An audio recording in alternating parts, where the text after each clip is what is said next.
최희상 대표입니다. 토지보상 정책 제안 시리즈 그 13번째 보상금으로 지방 미매각 토지 등 매입 시 세제 혜택을 주자. 저는 DB증권에서 근무하였고요. 국가 지자체 사업 시행자에게도 이익인 방법을 공유해 보려고 이 영상을 찍고 있습니다. 제가 이 주장을 왜 하냐면 지금 국토부에서는 이제 집값 안정을 위해서 공급 대책이 현안이 돼 있는데 그 공급 대책이 100% 순종되는 공급이 아닙니다. 공급의 반대급부로 토지 보상을 하게 돼 있고요. 토지 보상을 하게 되면 엄청난 자금이 시중에 풀리는 역효과도 발생을 합니다. 저희가 이제 곧 이제 언론 기사를 통해서 보상금 규모를 이제 알릴 예정인데 26년에는 약 40조 원의 토지 보상을 앞두고 있고 특히 광명 하안지구는 20조 원 이상 토지 보상이 풀릴 것으로 보입니다. 수도권 집값을 잡기 위해서 대규모 공급을 하여야 하는 정부의 입장도 이해되지만 또 가장 빠르게 대규모로 공급할 수 있는 방법이 토지 보상입니다. 어, 이게 그나마 가장 빠른 방법이에요. 대규모 토지 보상을 가정해 보면 광명 하안지구에서 20조 원이 풀렸다고 가정을 해볼게요. 양도소득세와 대출 상환액 등으로 절반 까진다고 보면 최소 50% 이상, 약 10조 원 이상의 자금은 주변의 집가 상승을 초래하는 부작용이 따릅니다. 물론 이것도 옛날 얘기입니다. 주변의 집가 상승이 아니라 요즘은 똘똘한 한 채 그리고 해외 주식 등을 이렇게 막 베팅하는 지주분들도 많아요. 자산의 이전 속도가 훨씬 빨라졌고 스마트해졌다라고 하는 게 제 개인 생각입니다. 그래서 LH공사와 이 국토부가 짝짝꿍이 잘 맞아야 돼요. 사업비가 20조 원이 책정되었다고 하면 여기에 이제 국한되는 게 아니고 국토부는 이 20조 원의 자금을 어떻게 하면 유동성 흡수를 할지를 고민을 해봐야 됩니다.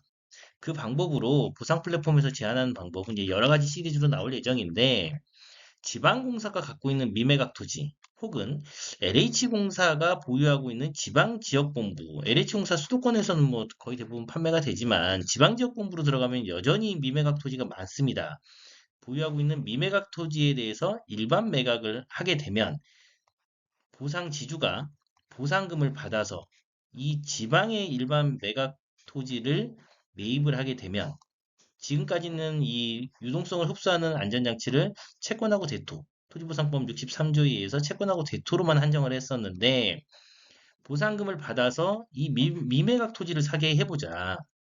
그래서 미매각 토지 등을 보유하게 되면 또 이분들의 자금은 스마트 자금들이거든요. 이분들의 자금은 어차피 가만 내버려두면 강남 아파트로 다양한 경로를 통해서 들어갈 거고 어, 그래서 이분들의 자금을 지방의 어떤 미매각 토지를 매각하는데 어떤 유인책을 활용해 볼 필요가 있다라는 게 제 주장입니다.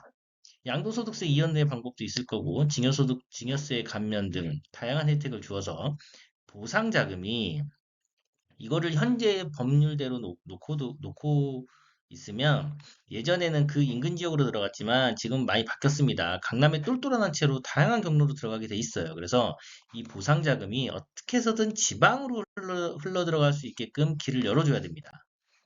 그래서 보상 자금의 유동성을 제한하는 장치는 보상법 63조에 현재는 채권하고 대토로만 한정되어 있는데 이 법률 해석에만 그치지 말고 시대는 빠르게 변화였고요. 채권 만기 보유 특약은 양도소득세를 또 지나치게 많이 감면하여 주는 단점도 있잖아요. 그래서 시대가 많이 바뀌었기 때문에 자금 전환의 어떤 흐름을 빠르게 이해하고 LH공사는 보상 업무를 적극적으로 하고 하지만 국토부 등에서 이 보상 자금을 어떻게 흡수할 것인지 지방의 주택, LH 미매각 토지, 지방지역 공부에 엄청 많잖아요. 또 지방공사 등의 미매각 토지 등을 보상 자금으로 흡수하게 되면 세제 인센티브를 주어서 이 지방공사가 또 다양한 보상 사업을 할 수 있게끔 LH공사의 지방 지역 공부에 그 임대주택 재원도 확보할 수 있는 거죠. 그래서 보상 자금이 지방으로 흘러 들어갈 수 있도록 고민을 해볼 필요가 있다라고 보상 플랫폼은 주장합니다. 감사합니다.